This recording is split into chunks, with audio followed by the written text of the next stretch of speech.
मैं विकास कुमार सिंह, प्रवक्ता वाणिज्य, और आज जो हमारी चर्चा का विषय है साझेदारी खाते के अंतर्गत हम साझेदार के प्रवेश की चर्चा करेंगे।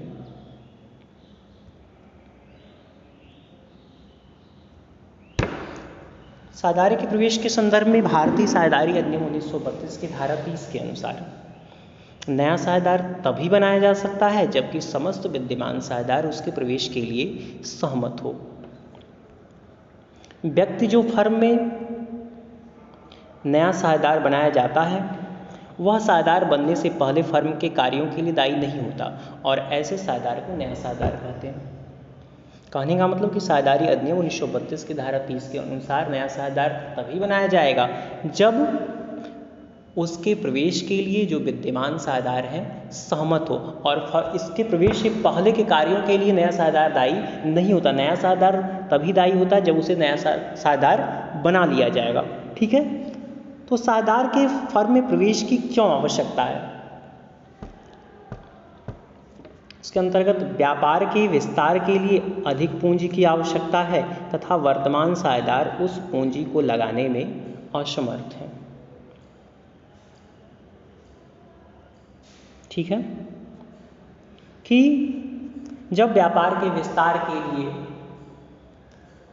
अधिक पूंजी की आवश्यकता और पुराने साझेदार मिलकर उस पूंजी को नहीं लगा पा रहे तो ऐसे में नए साझेदार को प्रवेश दिया जाता है। जब हम फर्म में नए साझेदार को प्रवेश देते हैं तो वह अपने हिस्से की पूंजी तथा अपने हिस्से की ख्यात की राशि लेकर फर्म में प्रवेश करता है।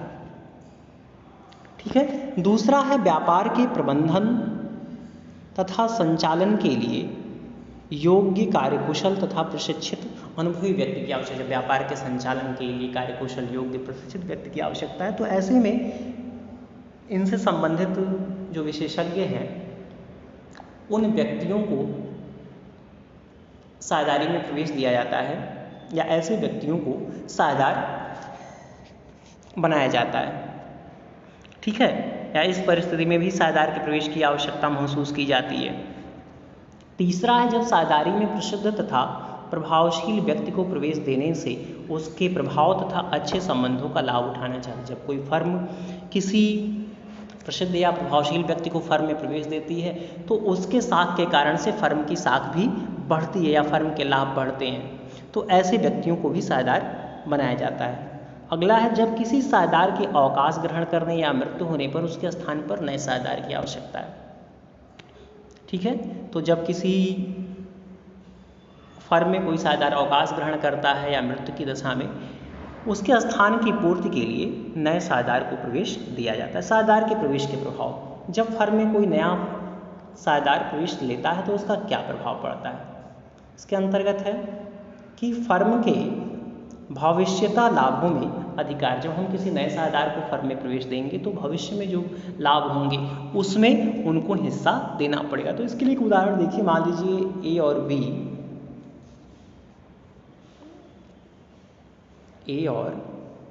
बी ये 1:1 के अनुपात में लाभ हानि ग्रहण कर रहे हैं। ठीक है, लेकिन जब हम सी को प्रवेश देते हैं और सी को हम 1/4 हिस्से के लिए मान लीजिए प्रवेश दे रहे हैं। ठीक है, तो अब सी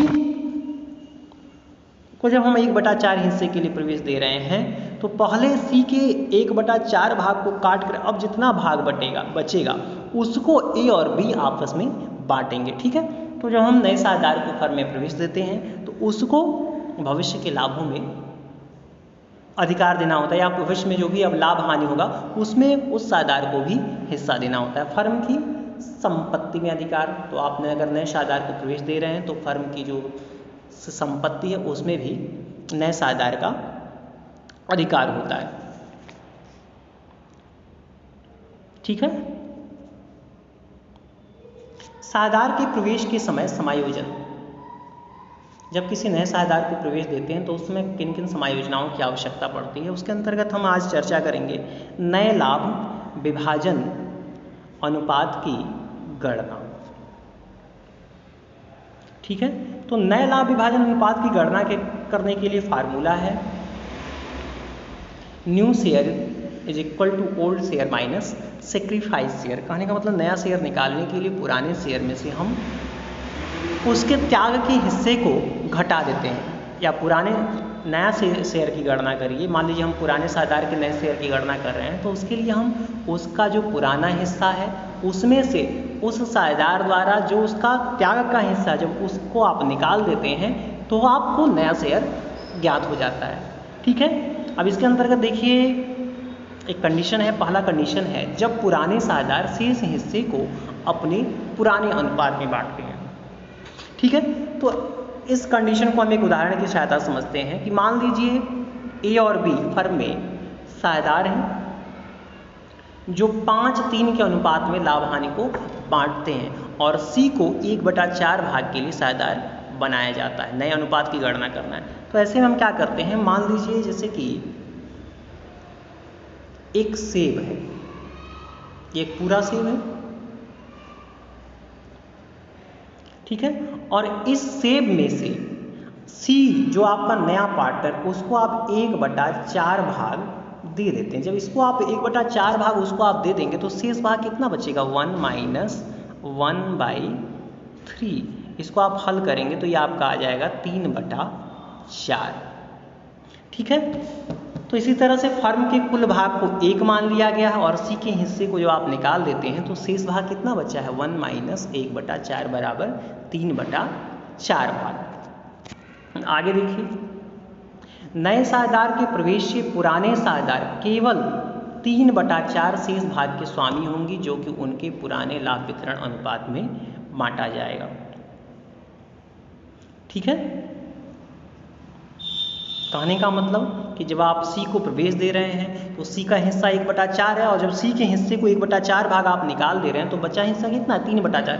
यानी कि इस 3/4 भाग को जो पुराने साझेदार हैं अपने पुराने अनुपात में बांटेंगे। अब ए का भाग निकालने के लिए, अब ए का भाग कितना है, जो शेष भाग है आपका 3/4 और 3/4 का 5/8। 5/8 का मतलब क्योंकि उनका जो पुराना हिस्सा है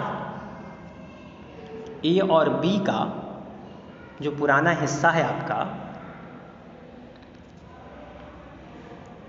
वो है आपका 5/3। ये ए और बी का पुराना हिस्सा है 5/3। ठीक है, यानी कि शेष भाग को जो 3/4 भाग बचा उसको ये जो पुराने साझेदार किस अनुपात में बांटेंगे, 5-3 में। तो ए का हिस्सा आप निकालेंगे तो ए को मिलेगा 3/4 का 5/8, या इसको ऐसे देखिए 3/4 का मतलब होता है गुणा 5/8। अब इसको आप क्या करेंगे, ऊपर नीचे गुणा कर लेंगे तो 5×3 = 15 और ये 8×4 = 32।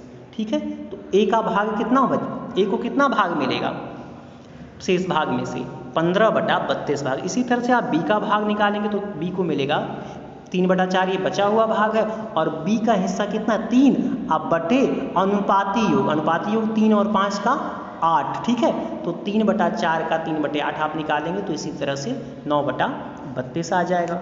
सी का भाग 1/4 जो कि प्रश्न में आपका दिया। अब इसको चूंकि इसका भी हर आपका 32 है और इसका भी हर 32 है, बी का भी, तो सी के हर को भी 32 करने के लिए सी का हिस्सा कितना है, 1/4। सी का हिस्सा है आपका 1/4। तो इसको हम हर को 32 करने के लिए 8 से ऊपर गुणा कर देते हैं और 8 से नीचे, क्योंकि जिस संख्या से हम ऊपर गुणा करेंगे उसी संख्या से नीचे गुणा करेंगे तो 8/8 कितना होता है, 8 को आप 8 से भाग देंगे तो 1 आता है, जिससे संख्या पे कोई प्रभाव नहीं पड़ता। तो सी का हिस्सा कितना हो गया, 8/32। ठीक है, अब देखिए ए का भाग 15/32, बी का भाग 9/32 और सी का 8/32। तो तीनों का हर क्या है, समान है। तो ए और बी और सी के बीच जो अनुपात होगा कितना हो जाएगा, ए का अनुपात 15, बी का 9 और सी का 8। तो इस तरह से हम नए लाभ विभाजन अनुपात की गणना करते हैं। तो आज के लिए बस इतना ही।